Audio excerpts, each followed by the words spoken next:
এত পানি কোথায় থেকে আসলো বা কিভাবে আসলো?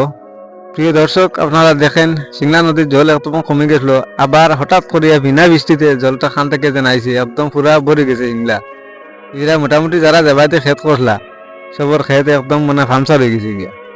বিলে যারা খেত করলা এলার তো আর অবস্থা খারাপ। কত টাকা পয়সা খরচ করিয়া কৃষক ভাই একলে খেত করলা, সব খেত শেষ।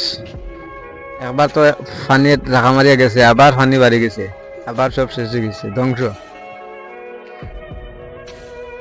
এত পানি কিল্লা আইলো চিন্তা করি ভাই, না না মেঘে অত পানি দিন আইলো, মানে মাছ মাত্রা ও সকালে আসলো না পানি, এখন পানি ভরে গেছে পুরা আস্তা, সিংলা নদী পুরা বুড়াইলে আস্তা নদী। ও দেখো কিলা মাছ মাত্রা, মানে একদম আস্তা নদী বুড়াই লিছে। এই নদীটা হইল গিয়ে আমরা ভারতের আসাম রাজ্যর করিমগঞ্জ জেলার সিংলা নদী লগে। নদী পুরা পানি বুড়িয়ে যার, বিনা বৃষ্টি এত পানি এখান থেকে আইলো চিন্তা করে কিছু ভাই না।